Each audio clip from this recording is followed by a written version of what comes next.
오늘 시간에는 요한계시록이 들려주는 예수님의 피의 4가지 효능은 무엇인가 라는 제목으로 함께 말씀의 은혜를 나누기를 원합니다. 오늘도 거룩한 주일을 맞아 주님 앞에 예배하는 사랑 우리 성도들을 사랑하고 축복합니다. 우리의 삶에 많은 어려움이 있다 하지만 어려움들을 잘 극복할 수 있게 되기를 바랍니다. 그것은 하나님 말씀을 듣고 회개하는 것입니다.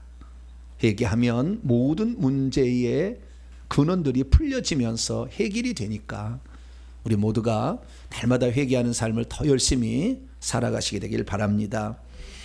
11월 달이 되면 그러니까 저희 교회가 성례주일로 이렇게 지킵니다.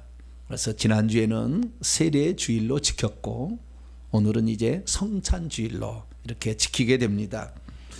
그래서 우리가 이 2가지 거룩한 예식을 성례라고 부르게 되는데요.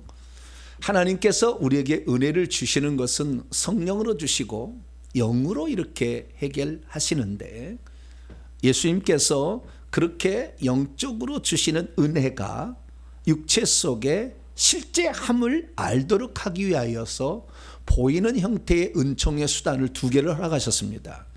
그것이 바로 세례라는 것이고 그것이 바로 성찬이라는 거예요. 그래서 이 세례와 성찬을 통해서 우리는 내가 죽고 그리스도로 말미암아 다시 살아나며 또 이 예수 그리스도의 살과 피를 우리의 공급함으로 말미암아 내 생명을 다시 한번 충실하게 하고 또 죄 용서를 받은 것을 확고히 다지는 귀한 시간이 되는 것이죠.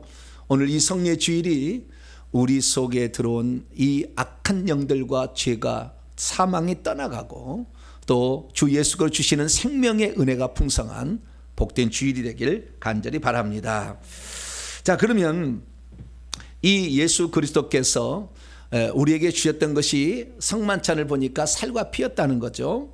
살을 대신하여 떡을 떼어서 주셨고 피를 대신하여 포도주를 주셨습니다. 오늘은 살에 관한 얘기는 아니고 성찬 주일에서 특별히 피에 관한 얘기를 오늘 말씀드리려고 합니다.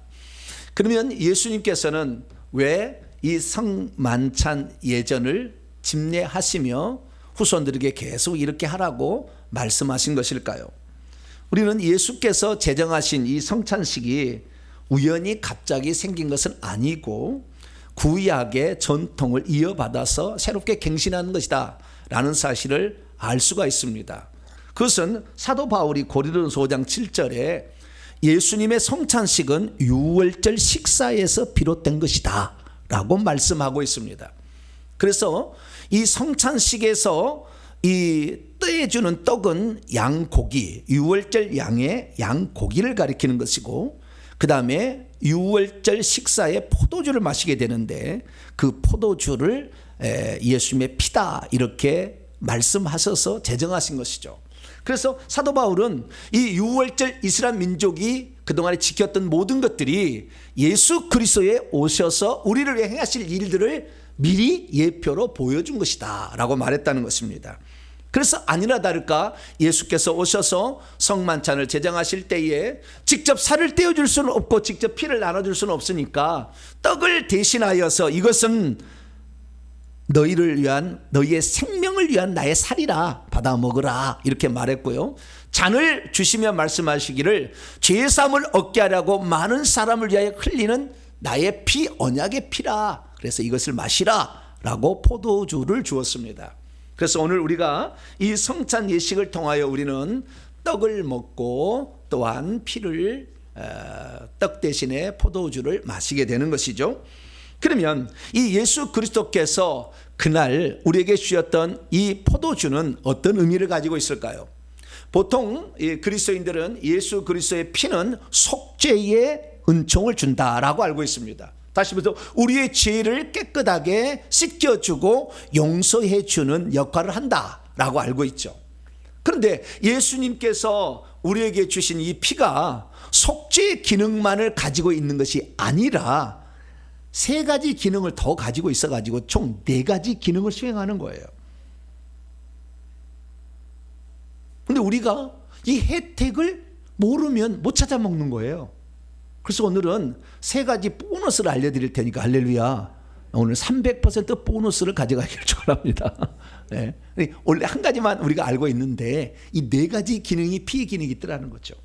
그것을 어디서 알려주느냐? 요한계시록에서 우리에게 알려준다는 거죠. 그래서 우리는 요한계시록의 4개 본문을 통하여서 예수님의 피가 가지는 효능이 4가지였구나. 이 모든 혜택을 우리가 믿음으로써 우리가 취하게 된다고 한다면 우리 것이 되니까 기왕 예수의 피를 우리의 죄를 씻는 용도로만 사용할 것이 아니라 더 많은 용도로 사용하심으로 우리의 삶에 예수의 피가 주는 놀라운 능력과 혜택이 풍성하게 되기를 간절히 바랍니다. 자, 그럼 오늘 본문 말씀은 어떤 말씀입니까? 그 중에 예수의 피의 효능의 한 가지를 얘기하고 있습니다. 그럴 때 이 사도 요한은 뭐라고 얘기했냐면 오늘 본 말씀 보니까 예수께서 우리 인류를 위해서 당신의 피로 우리를 죄로부터 해방시켜 주시고 우리 하나님 아버지를 위하여 나라와 제사장으로 삼으셨기에 그분에게 영광과 능력이 세세토록 있기를 원한다 라고 그렇게 찬양을 드리고 있습니다. 자, 그러면 이 예수님의 피가 가지는 기능을 우리는 그동안에는 속죄의 기능만 봤는데 오늘 본문 말씀 보니까 죄로부터 우리를 해방하시고 풀어놓으시고 풀어놓아 자유롭게 돌아다니게 하셨다 라는 놀라운 또 새로운 사실을 우리가 경험하게 됩니다. 우리는 죄하면은 그냥 예수의 피로 말미암아 죄가 용서받는다 이렇게만 생각했는데 새로운 것을 말씀하고 있어요. 그래서 우리가 이 예수 그리스도의 피가 대체 어떤 능력이 있기에 이 사도 요한은 그 피의 효능을 또 다른 것으로 제시하고 있으며 아까 얘기했던 속죄와 2개의 기능을 더 추가해서 4개를 얘기하셨는지 한번 살펴볼 수 있게 되길 바랍니다. 먼저 사도 요한은 오늘 요한계시 1장 4절과 5절과 6절 말씀을 통하여서 예수님이 누군지를 먼저 소개해 주는데 3가지로 소개를 해주고 있습니다. 제가 한번 직역을 해봤는데요. 여기 보니까 첫째는 신실하신 증인, 두 번째는 죽은 자들로부터 먼저 나신 이, 그 다음에 땅의 왕들의 통치자. 우리 성경은 그냥 풀어서 설명을 해놨는데 명사형이다. 명사, 충성된 증인, 죽은 자들로부터 먼저 나신 이, 땅들의 왕들의 통치자. 이렇게 얘기를 하고 있어요. 3가지로 예수님을 소개하고 있습니다. 그리고 이 3가지로 소개하고 나서 그리고 그분이 피를 우리를 위해서 흘리셨는데 그 피가 주는 효능의 한 가지를 얘기하고 있으니 우리를 죄로부터 해방하여 주신다 라는 사실을 말씀했고 이 피로 해방을 받은 자들에게 결국에 마지막의 결론은 천국에서 왕국 백성이 되고 거기에서 제사장들이 된다라는 사실을 우리에게 말해주고 있습니다. 믿음이 있어도 예수의 피의 효능을 잘 모르면 예수님이 이 땅에 왜 오셨을까를 잘 모를 수 있습니다. 믿음이 있어도 예수의 피의 효능을 잘 모르면 그분이 왜 사람이 굳이 되셔야 했을까를 이해하지 못합니다. 믿음이 있어도 예수의 피의 효능을 잘 모르면 그분이 왜 십자가에서 피 흘려 죽으셔야 했는가를 잘 모릅니다. 믿음이 있어도 예수의 피의 효능을 잘 모르면 그분의 흘리신 피가 무슨 일을 하고 있는지를 모릅니다. 믿음이 있어도 예수의 피의 효능을 잘 모르면 그분의 피로 인하여 우리가 누릴 수 있는 혜택이 엄청나다는 것을 모른 채 지나갈 수 있습니다. 믿음이 있어도 예수의 피의 효능이 무엇인지를 잘 모르면 그분의 예수의 피는 속죄의 기능만 가지고 있다고 넘어갈 수가 있습니다.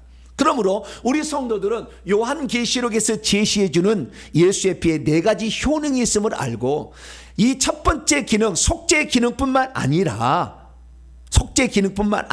나머지 3개의 기능도 정확하게 살펴보셔가지고 아하, 이렇게 엄청난 혜택이 주어지구나 깨달아서 오늘 이 말씀이 여러분의 삶에 그리스도의 피로 말미암은 엄청난 혜택이 강하게 여러분에 다가갈 수 있게 되기를 간절히 바랍니다. 그러면 이 사도 바울은 예수님을 누구라고 먼저 소개하면서 그리고 예수의 피의 효능에 대해서 말하고 있는 것일까요? 그것은 3가지라고 얘기했습니다. 그것은 첫 번째는 뭐요?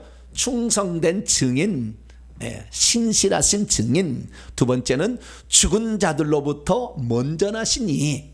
세 번째는 땅의 왕들의 통치자라는 이 세 가지 것으로 우리에게 말하고 있습니다. 자, 그러면 우리가 이 예수 그리스도가 누구신가, 그분의 신분에 관한 얘기가 나오고, 그 다음에 예수님이 무슨 일을 하셨는가, 그의 피로 무슨 일을 하셨는가 나중에 나오는데, 그러면 그분의 신분을 얘기할 때 첫 번째 그분이 누군지를 우리 아셔야 되는데, 왜 이걸 아셔야 되냐면은 이 세 가지 것이 우리가 장차 예수님을 닮아서 우리가 나아가야 될 목표하고 비슷해요. 그러니까 우리가 예수님만이 이게 필요한 게 아니라 우리들도 그런 삶을 살아야 되니까 알아야 되면, 첫째는 충성된 증인, 신실하신 증인이다, 이렇게 말씀하고 있습니다. 자, 증인이 되려면 본 것이 없이 증인될 수 있어요, 없어요? 독심법을 내가 익혀가지고 저 속에 있는 사람의 마음을 내가 다 읽었습니다. 그러니까 내 말을 받아주세요. 그러면은 저 법정에서 증거가 될까요, 안 될까요? 네? 저 속의 마음을 내가 다 읽고 있으니까 내가 그걸 증거물로 제출합니다. 그러면 될까요, 안 될까요? 나중에 한번 해보세요. 그렇게 되나? 이렇게. 안 돼요. 그거 안 돼요. 녹취물이 있어야 돼. 그렇잖아요. 네? 들었던 거, 보았던 게 있어야 되잖아요. 장면을 찍어놨든지 들었던 게 있어야 되잖아요. 그러니까 녹취물이 있어야 되는데 녹화물이 있어야 되죠. 그리고 그걸 본 것을 증언하는 것은 말이 돼요. 사람 속에 들어가서 마음을 읽었다라는 것은 안 되고, 직접 내 눈으로 보았습니다. 몇 월 며칠 몇 시에 무슨 일이 있었는지를 내 눈으로 직접 보고 직접 들었습니다. 그것이 녹화물로 남아 있거나 녹음으로 남아 있다면 더 조카가 있겠죠. 그렇지. 충성된 증인이라는 말은 예수님께서도 본 것을 말한 것이고 들은 것을 얘기하시고 있었다는 거죠. 그래서 요한복음 8장에 38절 보면은, 나는 아버지께서 나에게 뭔가를 보여주셨는데 그 보여준 것을 나는 제자들 너희들에게 말한다, 이렇게 말하고 있어요. 요한복음 8장 26절에 보면은, 나는 그분 아버지에게서 들었던 바를 너희에게 전하고 있다 라고 말하는 거죠. 그러니까 우리가요, 오늘날에 증인이 되지 못한 이유가 뭐냐면요, 들은 것이 없고 본 것이 없어서 체험이 없는 거예요. 지금 대한민국 교회가 위기 가운데 빠진 것은 지금 제가 생각할 때 50대부터 60, 70대가 요 사이에 있는 세대가 제일 예수님을 많이 믿은 세대예요. 제일 많이 믿는 세대예요. 많이 믿는 세대고, 지금의 30대, 20대는 전부 없어요. 근데 지금 가장 많이 믿는 세대가 있는데, 요 믿음의 세대 가운데에 많은 사람들이 체험 없이 듣고 그냥 복음을 듣고 믿었어요. 왜? 체험한 사람이 열정을 냈거든요. 그 전에 사람들은 아주 삼각산에 올라가서 나무에 뿌리를 뽑든지 뭘 했든지 자우지 체험을 했어. 그래가지고 복음을 전에 우리가 복음을 받은 거예요. 그런데 우리 자신은 실제적으로 체험을 하지 못했기 때문에 자식들에게 말을 못하는 거예요. 하나님 살아계시다, 이것을. 그러니까 지금 50대, 60대 자녀에 해당되는 20대, 30대 아이들이 교회를 안 나와. 지금 그런 거예요. 그래서 대한민국 교회가 지금 비워져 가고 있는 겁니다. 왜? 체험을 했어야, 보고 들었어야 되지. 근데 예수님이 뭐냐? 하늘에서 보고 들은 것을 얘기를 하니까 단호해. 서기관과 바리새처럼 이론만 하는 게 아니야. 여러분, 예수님께서는요 지금도 살아계십니다. 할렐루야. 다른 종교와 차이가 있는 것은, 다른 종교는 전부 가르침만 남아 있습니다. 현존이 없어요. 다른 종교의 지도자가 지금 와서 역사하지 않는다, 그 말이에요. 가르침만 남아서 가르침만 전해주는 거예요. 근데 우리 기독교도 어느 순간부터 가르침만 전해주고 현존을 얘기하지 않아. 현존 얘기하면 신비주의에 빠졌다, 은사주의에 빠졌다, 이런 식으로 얘기하지. 여러분들은 기왕 예수 믿으면 하나님의 살아계심이 여러분의 체험 속에 드러나게 되기를 축원합니다. 회개할 때부터 시작돼요. 이것은. 그 다음에 믿음이 커지면 돼요. 이거 되는 거예요. 그래서 예수님은 충성된 증인이다. 그러니까 하늘에서 본 것을 그대로, 그냥 공생에는 아버지가 들려준 말씀을 들려주는 거예요. 아버지가 이렇게 하라는 거 그대로 한 거예요. 충성된. 두 번째는 뭐냐? 두 번째는 죽은 자들로부터 먼저 나시니, 부활의 첫 열매.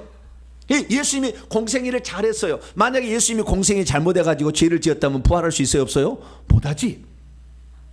예수님이 죄가 없는데도 불구하고 아버지께서 이 땅에 하라고 한 일을 잘 이뤘기 때문에 그분이 부활하셨어요. 할렐루야. 그래서 부활의 첫 열매다 이렇게 말씀하고, 그 세 번째는 땅의 왕들의 통치자. 여기 땅이라는 것은 이 땅이 땅이 아닙니다. 예수님은 요한복음 18장에 내 나라는 이 세상에 속한 것이 아니다. 만약에 내 나라가 이 세상에 속한 것이었다면 아랫사람들로 말미암아 그것을 차지하게 했을 거다라고 말하고 있습니다. 그러니까 예수님의 나라 이 땅에 속한 게 아니에요. 그러면 이 땅은 뭐냐? 왕들은 이 세상의 왕들, 주권자가 아니라는 얘기는 아니지만 이 땅의 왕들이 아니라 천국에 들어가서 왕노릇하는 자들의 왕이세요. 통치자세요. 할렐루야. 그래서 천국 가면 우리 성도들 중에 왕들이 있어요. 그 왕들의 최고 아르콘, 통치자, 룰러이죠.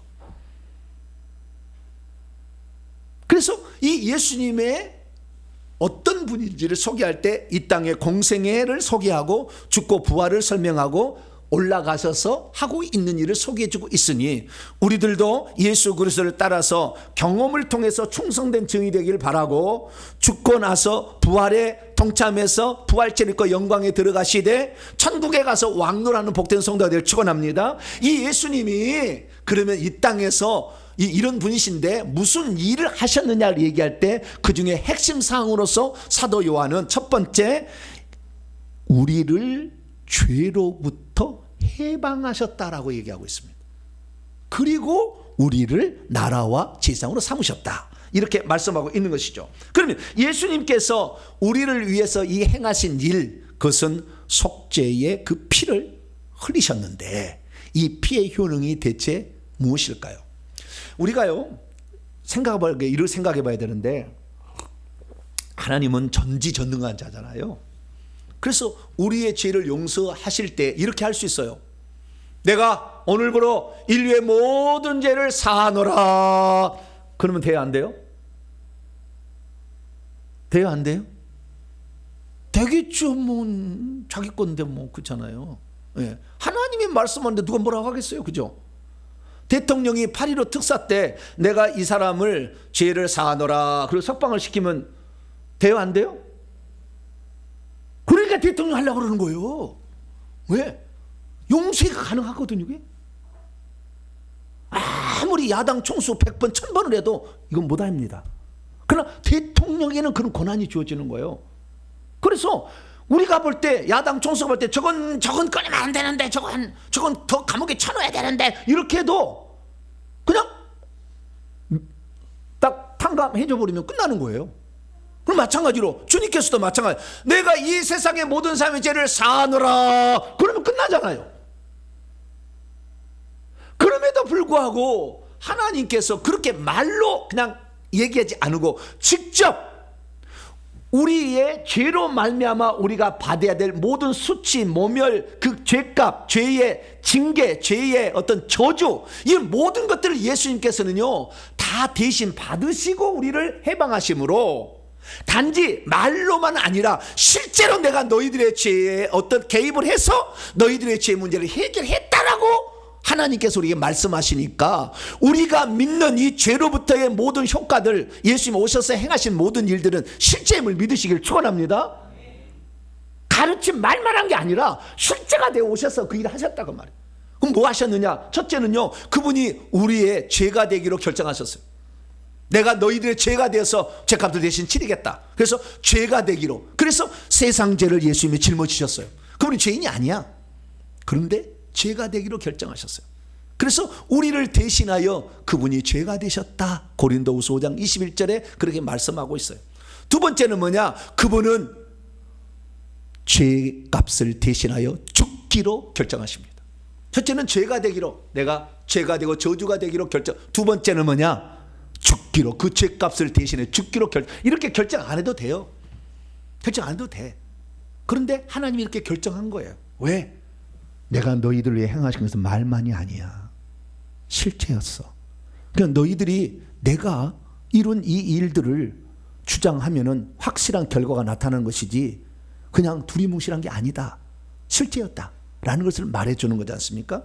그래서 우리 주님께서는 이 목숨을 내놓으셨어요. 그래서 우리가 죄로부터 해방되거나 죄 용서를 받는 것은 주님의 목숨값을 치른 겁니다. 할렐루야. 그것을 누가 빼앗아간 게 아니라 스스로 내놓으시기로 결정하신 거예요. 세 번째는 뭐냐? 세 번째는 그분이 우리를 대신하여 저주가 되셨어요. 원문에 보니까요, 그리스도께서 우리를 대신하여 저주가 되셨다. 그리고 그 후에 율법의 저주로부터 우리를 속량하셨다. 그러니까 예수님이 우리가 받을 저주를 대신 받으신 거예요. 마귀가 온 것은 도둑질하고 죽이고 멸망시키는 거예요. 우리의 건강을 도둑질하고 우리의 재산을 물질을 도둑질하고 우리의 건강을 도둑질하고 우리의 신앙을 도둑질하고 우리의 평안과 행복을 도둑질하러 왔어요. 그런데 이 도둑질한 그 도둑질에서 우리가 넘어가서 우리가 그 죄로 말미암아 귀신들이 들어왔어요. 여러분, 죄를 인격화시키면 귀신이에요. 죄를 인격화시키면 귀신이. 그래서 죄를 지으면 귀신이 들어오는 거예요. 그러면 귀신은 뭐냐? 우리에게 저주를 주는 거예요. 그런데 예수님이 그 저주를 대신 받아서, 예를 들어서 질병의 저주를 대신하려고 채찍에 맞으신 거예요. 그래서 그가 채찍에 맞음으로 우리가 나음을 입었도다라고 말하는 것은 그분이 대신 저주를 짊어진 거예요. 그분이 채찍에 맞을 이유가 없어요. 죽으면 돼요, 그냥 죄값으로. 그런데 채찍에 맞는 것은 우리의 저주까지 없애기 위하여 그렇게 하셨다. 할렐루야. 그래서 친히 그렇게 하셨다는 거예요. 네 번째는 뭐냐? 네 번째는 심지어 아버지로부터 버림을 당하는, 아버지와 교제의 단절, 말도 안 되는 이야기지만 하나님과의 교제의 단절을 선택하셨어요. 왜냐하면 레위기 16장에 보면 속죄일 제사 때는 두 마리의 양들이 드려지는데 여호와를 위한 양과 아사셀을 위한 양이 있는데, 아사셀을 위한 양은 무인지경에 보내서 버려지는 거예요. 예수님은 그걸 이루기 위하여 아버지로부터 버림당했기 때문에 오전 9시에 십자가에 못 박히셨다가 12시가 될 때 뭐라고 했느냐? 엘리 엘리 라마 사박다니. 그래서 오후 3시에 내 영혼을 아버지에 맡깁니다 하고 돌아가셔요. 3시간 동안 아버지로부터 완전한 버림을 당했습니다.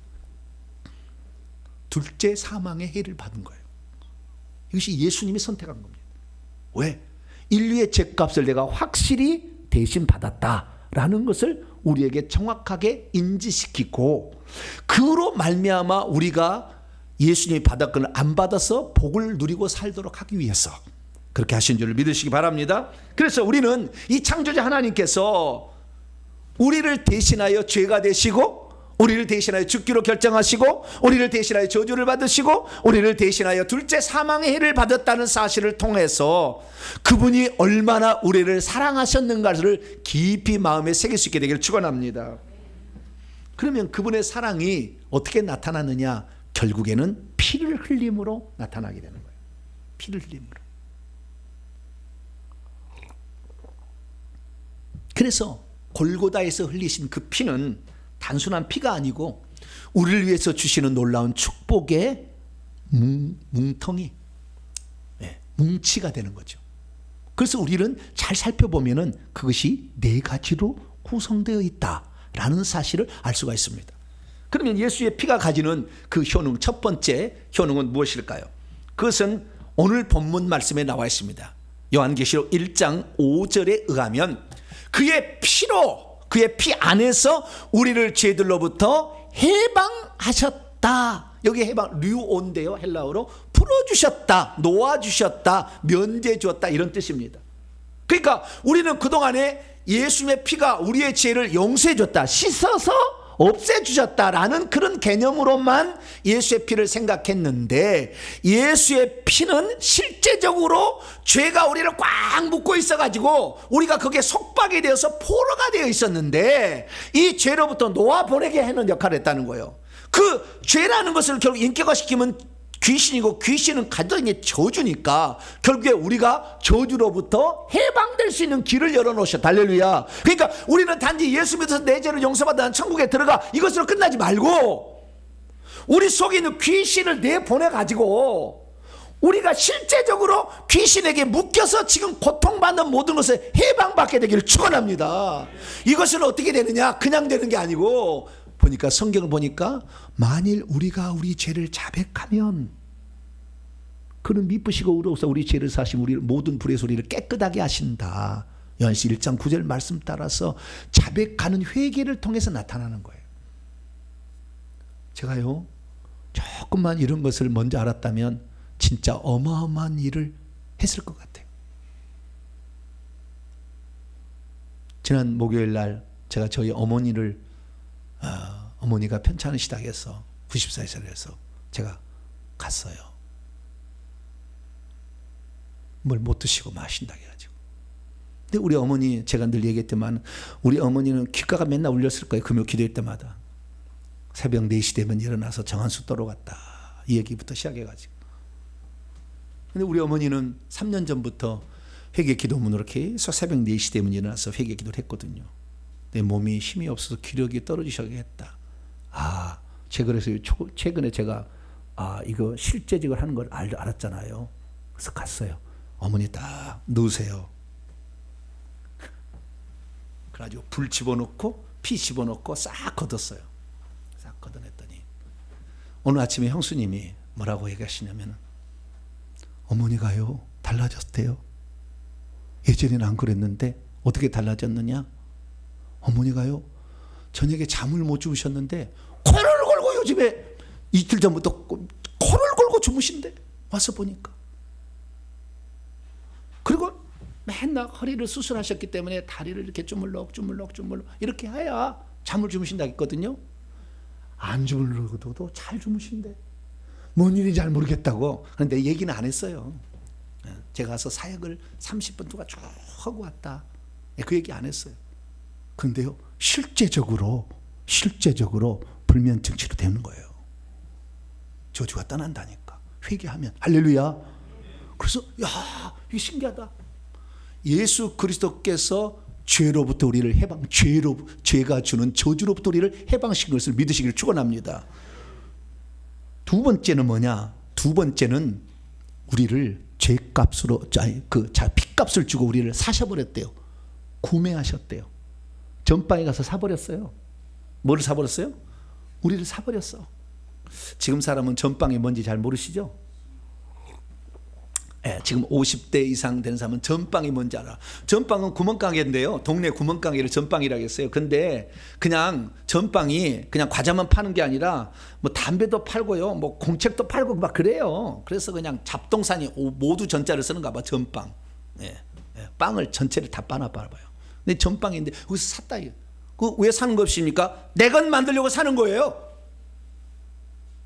하나님께서 우리가 죄를 지어서 죄를 짓는 자는 마귀 속에서 마귀에 돼 있는 것들을 주님께서 내 것 만들겠다고 어떻게 이 돈을 줬는데 그 돈을 보니까 예수의 피임이야. 피. 예수의 피를 주고 당신의 목숨값을 주고 우리를 산 거예요. 그래서 우리는 구매되어 버렸어요. 뭐라고요? 구매되었어요. 그럼 누구의 것입니까? 예수님의 것이 되어 버렸죠. 하나님의 것이 됐습니다. 할렐루야. 그래서 마귀가 깔면 나는 하나님의 것이야. 딱 하는 겁니다. 시작. 나는 하나님의 것이야. 손대지 마.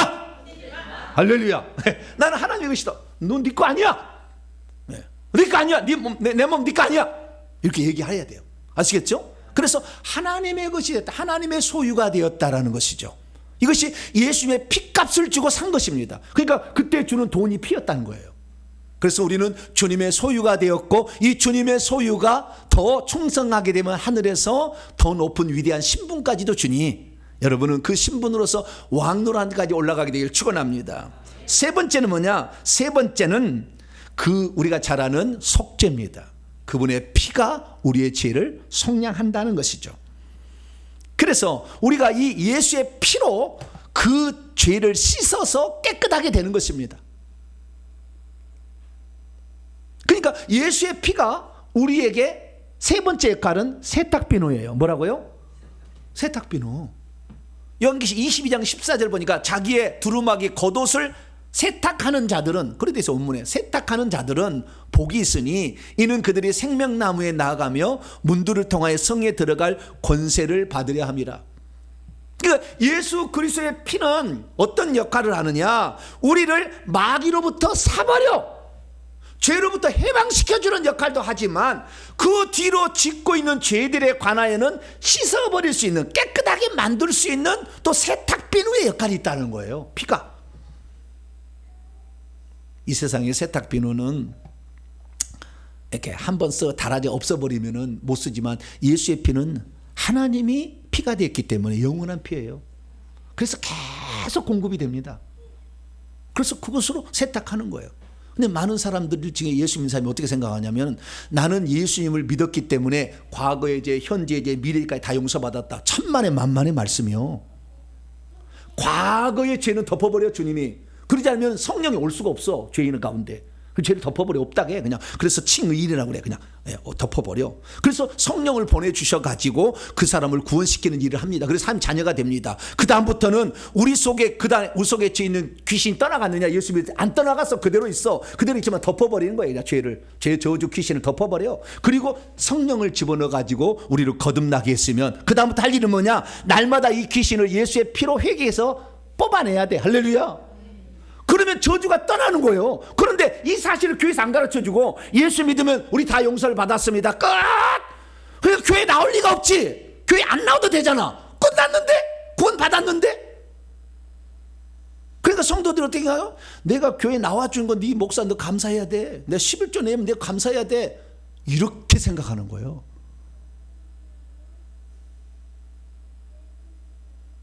여러분 말씀 안 듣고 계속 살아보세요. 여러분 한 달만 주일성 하지 말고 세상 놀러 다녀보시라고. 한 달만. 불신자 돼버려. 한번 해봐요. 나는 교회 안 다니고 나는 이미 구원 받았으니까 나는 상관없어. 세상 사람 똑같이 살아보세요. 4주를 한 달을 빠져보세요. 여러분들은 매 주일마다 하나님 말씀을 들을 수 있는 장소에 여러분이 앉아있다는 것을 행복하게 생각을 축원합니다. 이거 엄청난 거라고요. 그래서 우리는 이 땅에 예수 믿고 바로 천국 간다면 우리는 회개할 필요도 없겠죠. 그러나 바로 안 가고 세상 살아야 되잖아요. 몇십 년을 또. 근데 내 속에 지금 귀신이 많이 들어있어. 밖에서 이 마귀는 우는 사자처럼 두루 산길자를 찾아서 죄를 질려 미혹의 영을 막 역사해. 생각을 막 집어넣고 막 역사해. 그런데 이것들이 우리가 다 이겨낼 수 있으면 좋지만은 이미 내 속에 죄성이 가득 있었기 때문에 못 이겨내. 그래서 죄를 짓게 된다 그 말이에요. 근데 그 죄를 짓게 되는데 그 죄를 지게 될 때 우리의 옷이 더러워진다. 그런데 어린 양의 혼인잔치에 천국에 들어가려면 깨끗해야 된다. 예수님과 약혼을 했는데 바람나서 딴 여자하고 마귀하고 놀아나서 더럽혀지면 예수님이 신부로 취하지 않는다는. 우리는 약혼한 것이지 결혼한 게 아니에요. 근데 이미 결혼한 것처럼 절대 안 버릴 것처럼 생각해. 아니에요. 그래서 우리는 날마다 회개를 통해서 여러분의 죄를 씻어내길 바랍니다. 다시 한 말씀 봅니다. 어린 양의 피에 그의 옷을 씻어야 희게 된다. 자기 두루마리를 어린 양의 피에 세탁해야 12 진주문을 통하여 새 예루살렘의 성에 들어가서 생명나무의 열매를 따먹을 수 있다. 이거예요. 그러니까 회개를 하지 않는 사람은 결국에 마지막에 주님이 넌 약혼녀였는데 정절을 지키지 않았어. 나는 너를 받아들일 수 없다. 이거 되는 거예요. 그래서 결국에 우리의 구원의 문제는 사실 예수의 피의 효능의 문제는 회개하고 아주 밀접한 관련이 있어요. 회개 많이 하시게 되길 축원합니다. 그리고 마지막으로 그렇기 때문에 우리가 그 회개를 많이 하게 되면 결국에 죄 용서도 받고 생명책의 이름이 지우지도 않고 천국에 들어간다는 것입니다. 마지막에 중요한 건데요. 예수의 피의 네 번째는, 첫 번째는 해방, 두 번째는 하나님의 소유, 세 번째는 속죄, 네 번째가 중요합니다. 이 네 번째가 승리예요. 그러니까 이 예수의 피를 영적 전쟁의 도구로 사용해서 귀신을 쫓아내고 귀신으로부터 우리를 보호하는 놀라운 기능을 갖고 있다. 할렐루야. 이게 성경에 나오는 거예요. 그게 뭐냐? 요한계시록 12장 10절에서 11절 보면 예수의 피의 네 번째 효능에 대해서 말하고 있습니다. 하늘에 마귀가 있는데요. 마귀는 과거에는 우리의 형제들을 참소했어요. 그래서 하나님 앞에서 계속 참소했는데 예수님 탄생 이쪽에서 저쪽에서 쫓겨났어요. 그래서 지금은 뭐다? 그래서 직접적으로 쳐버려요. 그런데 그 마귀가 오늘은 귀신을 무적에 갇힌 다음에는 귀신을 올려버려서 우리를 공격하는데 그 귀신을 이기는 방법을 말하고 있는데 우리의 형제들이 어린 양의 피 때문에 이겼고 자기들을 증언하는 말씀으로 이겼다.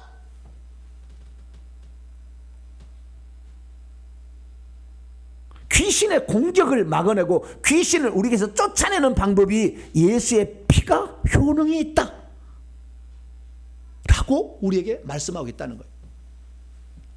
저는 사실 예수의 피가, 과거에는요, 예수의 피가, 내가 죄를 회개하면 예수의 피가 우리를 다 씻어가지고 깨끗하게 해준다, 항상 이 생각에 갖고 있었어요.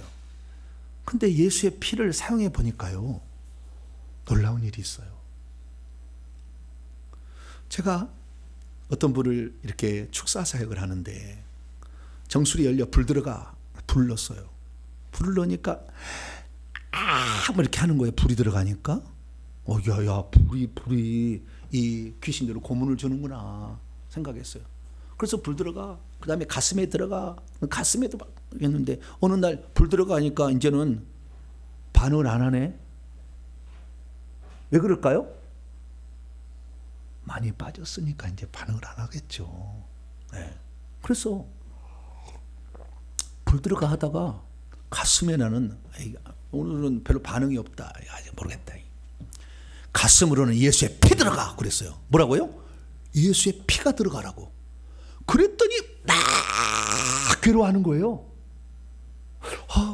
아니 불이 들어가야 고통을 받는데 피가 들어가도 고통을 받나?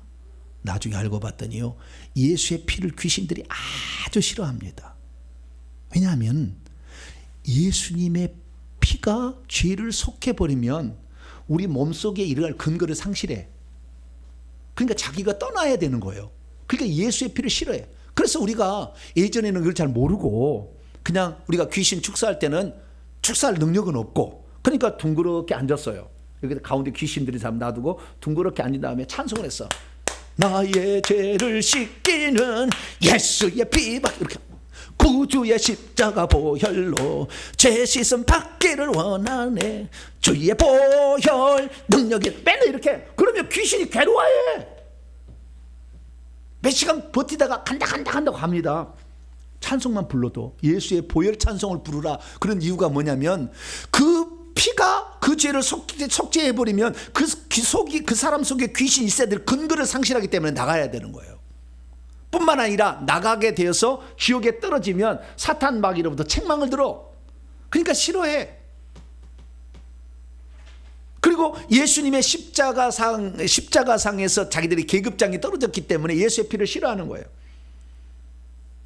그래서 다음부터는 예수의 피를 뿌리게 되기를 축원합니다. 예수의 피를 뿌리고 바르고 그리고 그 속에다 집어넣어 버려야 돼요. 어쩔 때는요, 귀신이 반응하지 않으면 귀신은 예수의 피 마셔 이렇게 했어요. 뭐라고요? 예수의 피 마셔. 그러면 아내가 내장이 녹는가 봐요. 그래요. 또 내장이 녹는가 봐요. 예수 피가 들어가면 귀신들도. 그래서 예수의 피가 실제적으로 효과가 있구나. 귀신을 축사하는 영적 무기구나. 그래서 알게 됐어요. 그래서 많은 사람들이 마지막 이 시대에는 예수의 피를 사용해서 이 귀신을 쫓아내야 되고 이 귀신으로부터 자기를 보호해야 되는 이 기능을 사용할 수 있게 되길 축원합니다. 그래서 우리가 예수의 피를 사용하는데요, 그러면은 이런 예수의 피의 이런 효능이 구약에도 예표로 나와 있지 않을까 생각을 했더니, 우리가 구약에 이 피가 두 가지 효능이 있다는 게 나와 있었어요. 첫 번째는 속죄 제사를 지낼 때에 그 피를 뿌리고 바르게 되면 죄가 씻겨진다, 이렇게 나와 있어요.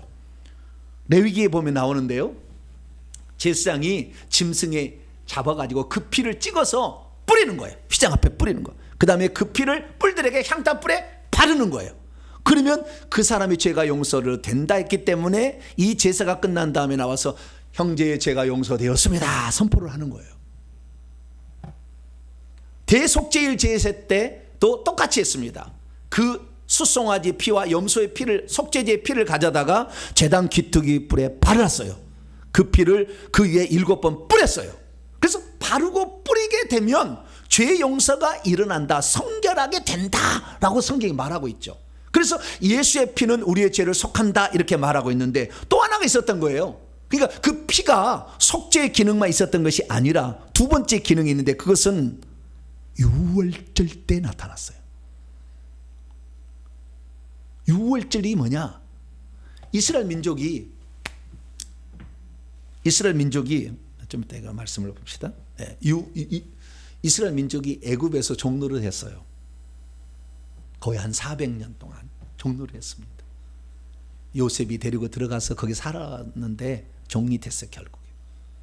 그런데 하나님께서는 당신의 백성을 마귀에게 종살이하는 것을 원치 않으시고 건져주시려고 했죠. 모세를 보내서 내 백성을 보내라고 그랬어요. 마귀가 이것들이 미쳤나 돌았나, 저것들이 종으로서 지금까지 곡식 다 되고 생선 그다음에 곡류 다 제공을 했거든요. 그런데 안 하겠다고 나간다는 거니까, 여러분이 주인이라면 내주겠어요, 안 내겠어요? 정신 돌아갔던 이것들을 그냥 지푸라기 주지 마 이제 앞으로. 건축을 하는데 건축 재료를 주지 마. 알아서 이제 해라 그래. 화가 이빠이 났어요. 얼마나 났다고요? 이빠이 났대. 이빠이 났어. 바로가 이빠이 나가지고 주지 마. 그런 거예요. 그러니까 막 너무 힘들어요. 백성들은 막 모세에게 아우성을 칩니다. 당신이 가서 한마디 잘못해가지고 우리가 더 힘들어 죽겠다고 막 그러는. 모세는 하나님, 내가 하나님 시킨 대로 했는데 우리 백성들은 싫어하고 바로도 싫어하고 했대. 그 바로가 처음에는 안 보내줄 거다. 그러니까 앞으로 더 강력한 내가 징계를 내려서 논밭을 초토화시켜 버릴 거다. 그 다음에 사람을 칠 거다. 그래서 마지막에 사람을 칠 때 바로가 어쩔 수 없이 내줄 거다 그랬어요. 근데 나중에 봤더니 산과들 다 초토화돼서 식물이고 동물이 다 죽어나가서 전염병으로 죽어나가고 우박으로 죽어나갔어요. 그 마지막에 사람이 됐는데 어느 냐면 장자를 죽이는 재앙이었어요. 그런데 지금 이스라엘 백성이 애굽에 살거든요. 그럼 이스라엘 백성도 죽으니까 하나님이 처방을 내렸습니다. 어떻게 하느냐? 4인 가족을 기준으로 양 한 마리를 잡아라. 그 양 한 마리를 잡은 다음에 우슬초, 피를 많이 묻힐 수 있는 풀이, 우거진 풀이에요. 요 풀에다가 양풀에다 넣고 찍어라. 이거 찍어가지고 이 문의 양쪽 이렇게 가하고 위하고 좌우 문 설주라고 하죠. 설주하고 인박에다가 이것을 바르라 이렇게. 그 다음에 뿌리라 이렇게 했어요. 그래서 이거 갖다 뿌리고 그 다음에 바르고 이렇게 했어요. 그러면 어떻게 되느냐? 재앙의 천사를 보내는데 죽음의 천사예요. 죽게 하는 천사. 이 천사를 보내게 될 텐데 요 피를 바른 집을 뛰어넘어가게 해서 그 집은 죽지 않게 하겠다. 그 유월이란 말이 뛰어넘을 유자에 뛰어넘을 월입니다. 패스오버라는 뜻입니다. 그래서 그 집을 넘어가게 하겠다. 재앙의 천사가. 근데 히브리서 2장 14절 보면 사망의 세력을 잡은 자 마귀를 멸하기 위해서 예수님이 혈과 피와 육체를 지녔다고 얘기를 하거든요. 그래서 예수님께서 어린 양의 피가 되셔서 거기에 바르게 되면 재앙의 죽음의 천사가 넘어가게 해서 보호를 해준다는 거예요. 보호를. 공격을 못하게 차단시켜 준다는 거예요. 이것이 유월절 양에 있었어요. 그래서 유월절 양 규정해 보니까 출애굽기 12장을 보게 되면 이렇게 돼 있는 거예요. 22절에 우슬초 묶음을 가져다가 그릇에 담은 피에 적셔서 그 피를 문 인방과 좌우설주에 뿌리라. 그리고 아침까지 한 사람도 그 집 문 밖으로 나가지 말라. 12장 7절 보면 그 피를 양을 먹을 집 좌우 문설주와 인방에 발라라 이렇게 돼요. 그래서 이 피가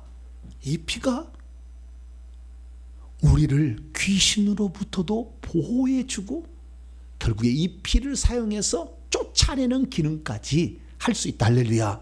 그것이 예표로 되어 있더라고요. 그래서 구약시대도 이스라엘 백성들이 이 피를 발랐구나. 이번에 이스라엘 하마스 전쟁이 터졌잖아요. 하나님이 그래도 육적 이스라엘 백성을 그래도 많이 사랑하셔요. 이스라엘 백성 건들지 말라고 하늘에서 기적이 나타났어요. 영상 보셨나요? 못 보셨죠? 나중에 제가 영상 보내드릴게요. 하늘에서 세 개의 빛이 쫙 나타나요. 빛이 밤하늘에 이스라엘 위에 떠 있었어요. 세 개의 빛이 쫙. 이 나라 함부로 건드리지 마라.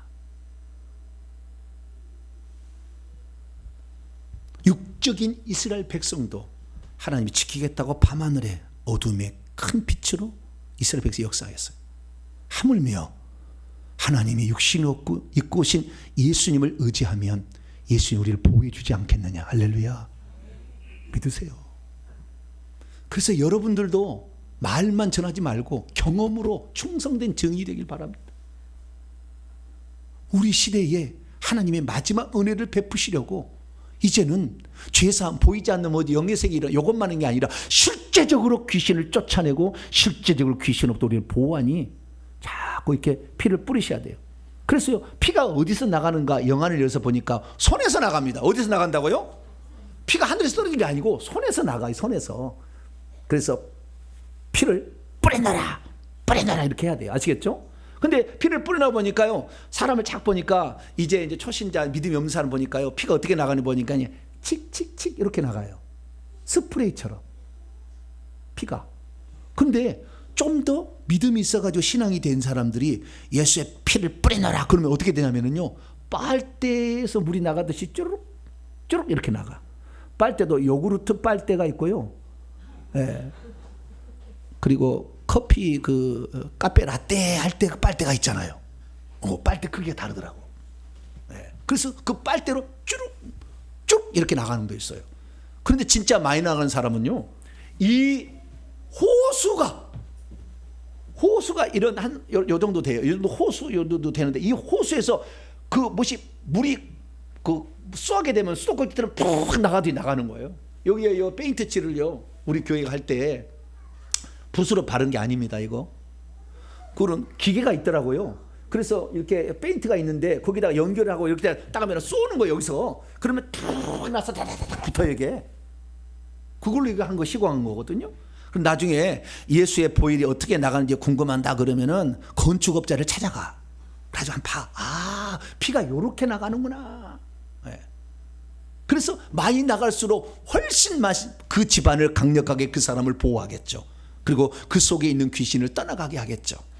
그래서 저와 여러분들은 기왕 예수의 피를 단순하게 속죄 기능으로 하지 말고 저주로부터 해방하는 것으로, 할렐루야, 영원한 하나님의 소유와 제상이 되는 것으로 쓰기를 바라고 귀신을 축사하는 영적인 도구로 쓰게 되기를 간절히 축원합니다. 거룩하신 하나님 감사합니다. 우리가 이 땅에 예수 그리스도의 피를 생각하는데 그전에는 속죄 깨끗함으로만 생각했습니다.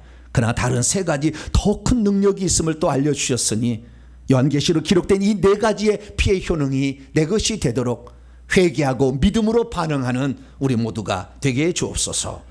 우리 주 예수 그리스도의 이름으로 기도하옵나이다. 아멘.